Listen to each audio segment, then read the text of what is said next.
I have to pay in order to get paid. Like, this is not the wave.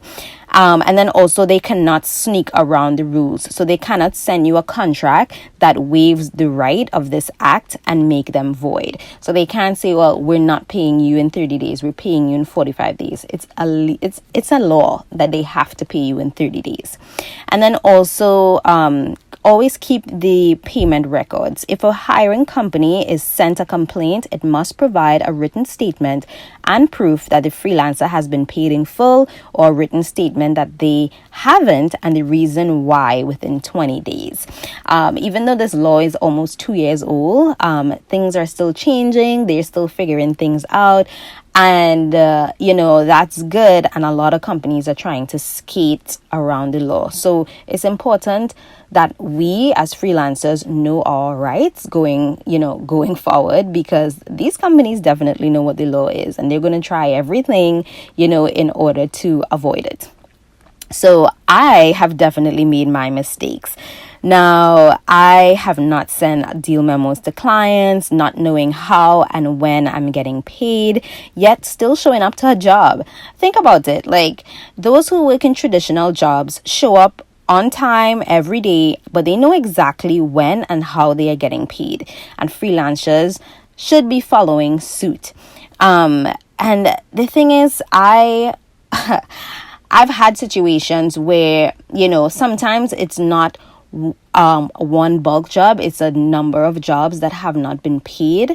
And what can you do other than following up? And I would suggest anybody who's in this situation right now, you follow up. You can contact the Freelancers Union, and they will give you all the resources on how you can retrieve, your money.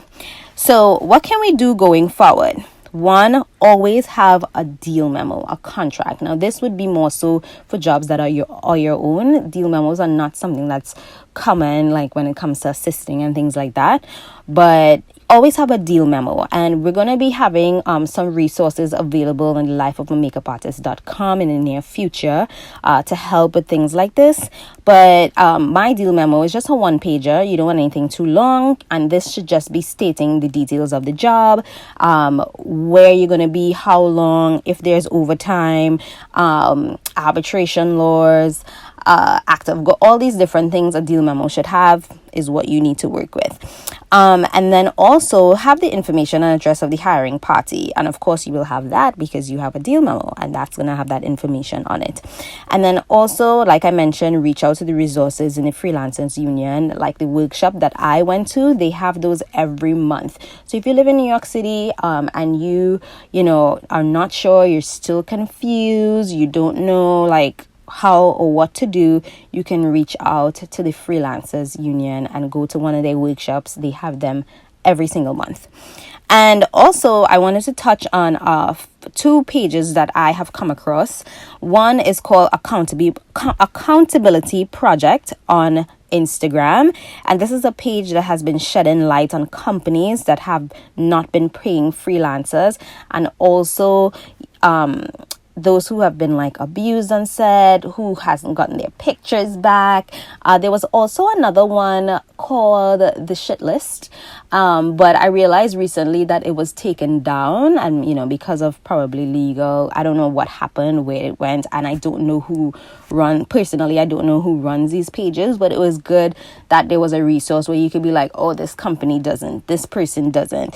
So, going forward, I would suggest that you check out Accountability Project on Instagram, and you can report directly to them anonymously. I know it's a bit scary when you're, chasing people for money, or, you don't want to get on people's bad side. You don't want the company to blacklist you, which is also part of the law. They are not supposed to do that. But, that's a hard thing to kind of, to prove. So, it could be scary. It definitely is scary because your freelance work is based on recommendations, it's based on, who you know, it's based on, if you're with an agency or you have a relationship with an agency and you don't want to, get on their bad side, but at the end of the day, you don't want to get on the bad side of your landlord.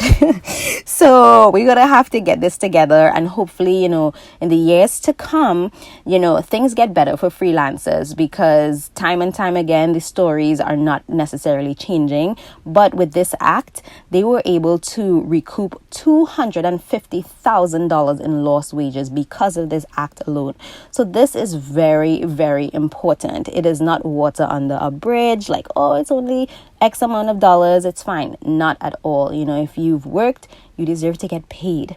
So that's it for today's episode. Short, quick, to the point.